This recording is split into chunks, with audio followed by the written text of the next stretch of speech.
All right, we're back on the blog this week, and I'm excited to introduce to you Heather Norman Smith. Hi, Heather. Hi, How you doing? I'm good. Thanks. How are you? I'm good. Glad to have you with me this week. It's good to meet you. I've seen you online a lot, social media and everything. So I'm excited to have you share with us today about yourself and your writing and your book, and so we can learn a little bit about you.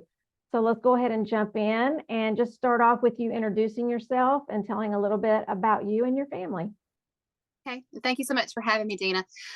Like you said, my name's Heather Norman Smith, and I live outside of Winston-Salem, North Carolina. I've been married for 17 years, and my husband and I have 4 children, 2 boys and 2 girls, and they are aged 15, 12, 10, and 6. Yeah, you have your hands full there. We stay very busy. Yes, I'm sure. I raised 3 kids myself, so I know how busy it can get. So with all of that going on, do you have any time for hobbies in your life? Well, writing, aside from my family, writing and ministry in lots of ways is just kind of a passion. So it's definitely a hobby, but it's also my passion. And outside of writing, I love to sing. So the book that's releasing in a couple weeks, it was so much fun to incorporate lots of music into that story because that's something that's very special to me. Oh, nice. I love to sing too, and I sang on our church praise team for years until I started having some throat issues and had to step away, and I love that too. So any other hobbies? Do you play instruments of any kind or? I don't do it very often, but I play the saxophone, and Oh, nice. I have the same saxophone that I've had since I was 12. So I started in 6th grade band and just held on to that instrument. And so usually about Christmas time, I'll pull it out and maybe do an instrumental at church for Christmas. That's good. That's good. I love the saxophone. On my 15th wedding anniversary, went to a really nice place to spend the night. I went to a restaurant, and one of our friends plays saxophone, and my husband had prearranged for him to show up Wow. at our dinner playing his saxophone, our song from high school. So Oh, how special. yeah, that was a great moment, a great memory. Oh, that's Um, awesome. I play a little bit of piano, a little bit of guitar, but not proficient in either. yeah. So tell us a little bit about your writing, about how that got started. Yeah, I always loved to write. When I was a kid, I loved to write stories, make up stories. It was a creative outlet for me. I did not write as an adult for a very long time. Started writing a blog, I think after the birth of my 3rd child. So that would have been 10 years ago. Um, because I had all these devotional ideas that I needed to get out. So I would read the scriptures, and something would affect me and really strike me as something I wanted to write a devotion about. And so I started that blog as a devotional blog with no intentions of writing a book, nonfiction or fiction. And it was 2017, it was the summer. I was sitting on the beach with my mother-in-law was next to me. We were on vacation with my in-laws, and my kids were playing in the water. And I was literally sitting there enjoying this beautiful beach day, and this character popped in my head and started telling me her story, and she wouldn't leave me alone. And it sounds a little bit psychotic now, but like she really, it came like that. Wow. And it was okay, what is this? And so I took out my cell phone and I started typing on my notes app on the phone these thoughts that were coming to me that I wasn't really sure why this character was so real at that moment. So then this is how I got started writing. I knew that I had to write this down because it was just, the story was so strong on my heart and wouldn't leave me alone. And so I literally started Googling, like, how many words does a novel have to be? That's how I started writing, because I realized, oh, well, a book is just a collection of scenes. If I can write a scene, I can write a chapter. If I can write a chapter, maybe I can write a book. And so that first book it just kind of poured out of me, for better, for worse. And then I couldn't stop after that. Now, is that book actually published? That book was published. It is published. I published Grace and Lavender. That was that story that came to me in 2017. It was published in 2019. Okay. Through a small press. And, I did not, there was a lot I did not know about writing, obviously, because it Yeah. just came to me so suddenly, but I just felt like I had to tell the story. Yeah. And so, after I wrote that story, the next one came to me pretty much immediately. And I started writing it. But while I was writing that story, I started trying to learn the craft. So Mhm. I started going to writers' conferences. I started reading craft books, after that first book. Yeah. I was asking because I started writing in 2018 Mm-hmm. with no clue what in the world I was doing, just said, oh, I'm going to write a book. And, when I finished it, it was 120,000 words, which I later Oh, wow. learned was way too long. So I had a lot of editing to do.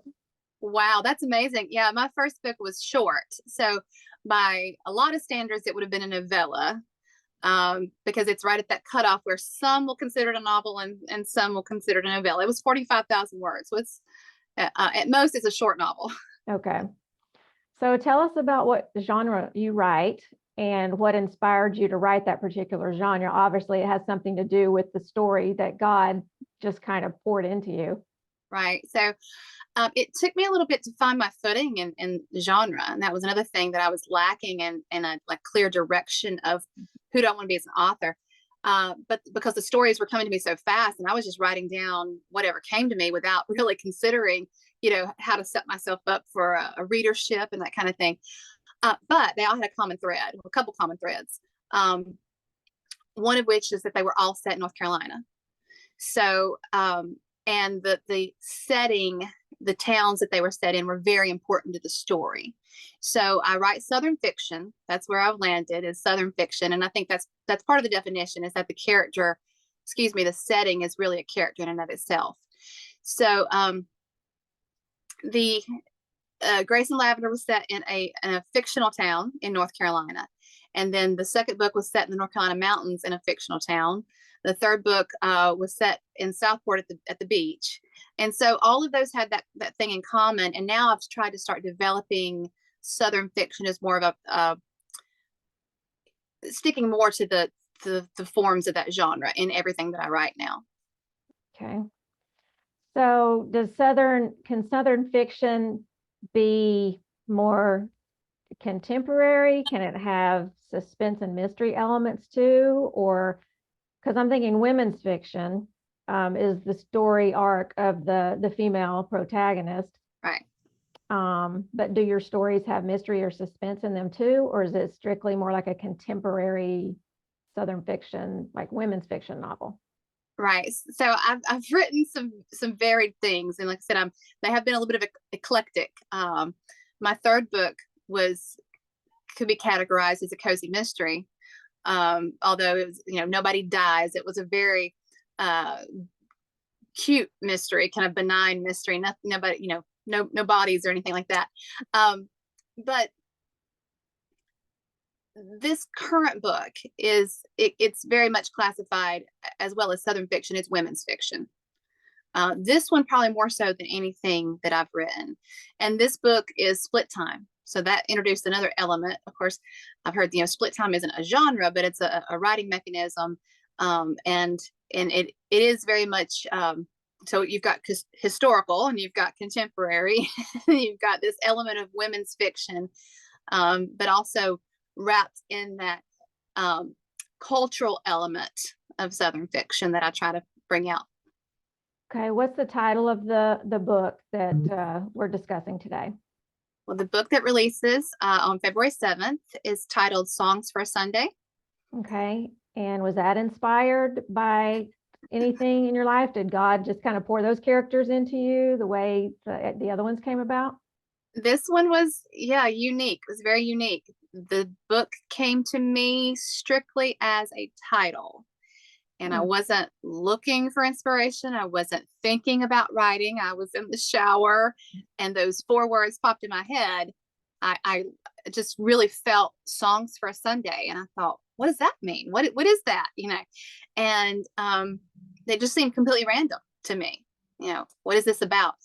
And so very quickly after I thought of that title, which I knew it was a book title, story title, but But then I had this image of in my mind of a couple in an older model convertible, as if they were out on a Sunday drive. I said, okay, well, I've got something to work with here. So how the rest of it fell into place, I don't remember. But that scene, that the image that I had in my mind turned out to be the first chapter of the 1960s story, which is chapter 2 in the book. Okay. So where is the setting of this novel? Tell us about that. So I had a lot of fun with setting because it's the second book that I've written that has a real location, a real place. It is set in Winston-Salem, North Carolina. So lots of the landmarks are within a 15-minute drive of my house. Okay. I live right outside Winston-Salem, and I've always lived within an hour of here all my life. So that was a lot of fun to incorporate the real places and do some research on the real places and incorporate those. It's just a very nostalgic feeling for me to, visit these places and then go back and write about them and try to, I don't know, I love to present those things that are special to me in my stories. So tell us a little bit about the story. What is the premise and a little bit about the storyline? Okay. So in the present day story, we open with Missy, who is a stay-at-home mother of 4. So there's a little bit of autobiographical things going on. I do work a full-time day job, so that's different. But Missy is a stay-at-home mom, and she has 4 kids, 2 boys, 2 girls like me. But she harbors some jealousy of her younger sister, who is an up-and-coming backup singer for a country music star. And so while her baby sister is out in Nashville, kind of what she perceives as living the good life, she's back home doing her normal day-to-day that maybe she's feeling a little discontent with. And she, helps take it to look after her grandmother, who is 80 years old. And so even though she loves her family, she's very loyal to her family, there's a little bit of jealousy there. And as she's processing some of this jealousy, she learns about a family secret, a 60-year-old secret that would dramatically change her family dynamic if it were to come out. And so she has a decision to make. Does she tell the rest of her family, or does she keep it to herself? And so that's going to be an inner conflict for her. In the 1960s timeline, we have the story of her grandmother, who had to set her dreams aside for the sake of her younger sister. So, and of course, those stories are intertwined very closely. And toward the end of the book, they meld into to the present day timeline.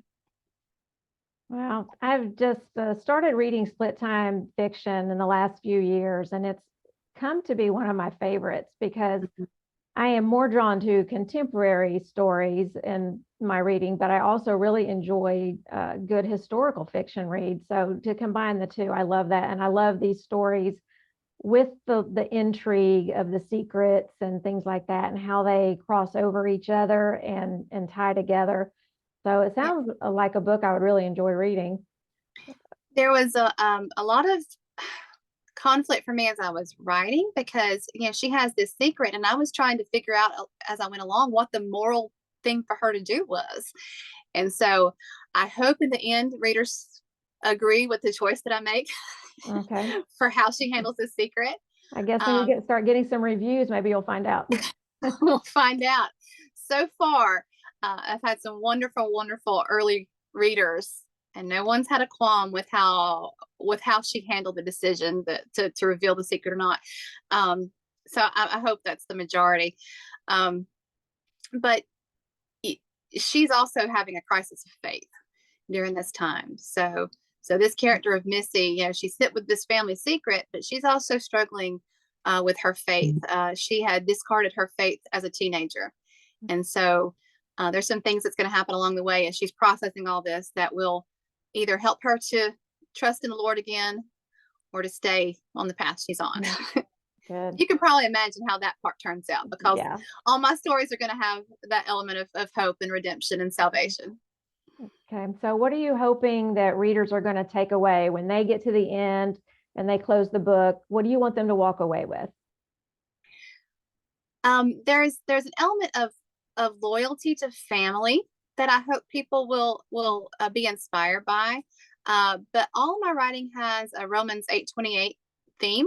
I think all of life has that theme. So when we look at the fact that all things work together for good to them that love God, to those who are called according to his purpose, I hope even in fiction writing that people can feel that, and that they will see how even these made up stories, that they were turned around for good. But that's how real life can work too. That even when things look bleak, when things are depressing and difficult and hard, there can be good things that come out of that. And there are good things that come out of that when we put our hope and our faith in the Lord. I love that. That's a great lesson. And I love that all your books are based on that verse. That's pretty cool. So a little bit on the personal, but not very personal side, do you have pets, and do they find their way into any of your stories? So this particular book did not have a cat or dog like most of mine do, but there are some horses in this story. So we, in our family, we have always had lots of pets. Probably too many by some people's standards, but especially with 6 people in the house. So we, for a lot of years, we had cats. When I got married, I had 2, and my husband had 2, and so we had 4, just all at once. And that wasn't ideal, but that was just our situation. And over the years, we've we've lost some and gained some, but for a long time we had 2 dogs. And our oldest dog passed away in October. We'd had her for 12. Thank you. We'd had her for 12 years, and it's still hard, even a few months later. And so I said, we're gonna wait. We're not gonna get another dog. We don't need to. And that never works out at our house. So we've had a puppy for 2 weeks now. Oh man. She was 4 months old when we got her. So we're back to puppy stage again. But so most of my stories have a cat or a dog. Now, my second book, called Where I Was Planted, has a prominent character that's a dog. And that dog's name is Samson. And I was writing that book when we got our 5-year-old dog, Rico. And so as I'm getting to know Rico, I was forever calling him Samson. And I felt a little crazy, but that was just, the dog was on my mind so much from writing the story that I got the 2 mixed up quite often. That's funny. All right. So this book, let's see, Songs for a Sunday. Is that what it's called? Okay. Songs for a Sunday. It's coming out February 7th, you said. Right. So what's coming after that? Are you already working on something else? Yeah, I'm about getting close to 3/4 the way done, I think, with the next novel. The next novel, I was sure it was going to be another split time, because I felt like I'd found my groove with Songs for Sunday. I kind of felt like I'd gained some footing with who I want to be as an author. And I thought, okay, I'm going to write another one. And I got into it, and it just was not a split time story. So it's contemporary. Yeah. And as much as I wanted to make it split time, that's not what it was. But it has lots of flashbacks, so it does rely heavily on a character's diary entries that we see some of their past that way. But it is contemporary.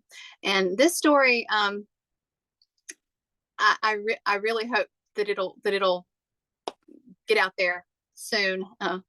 It's very special to me. It's based on someone that I never met, but that I saw very often in my hometown. The story is about a man with a severe facial deformity. And I was inspired by a real person. And so as I'm writing this person's, fictional story, I hope to be able to reach out and learn more about the real person it was inspired by, who actually, while I was 25,000 words in when I found out through social media that he had passed away. And so I didn't get a chance to meet him and tell him, hey, I'm writing a story, that's based on you, but I'm hoping to reach out to his family, and have them read it and make sure that they like how this character is presented, even though it's not him. It was inspired by him. That's awesome. I love that. I'm already looking forward to it. Thank you. I'm excited about it. Yeah, it sounds really good. And It can take so long, and like from start to finish.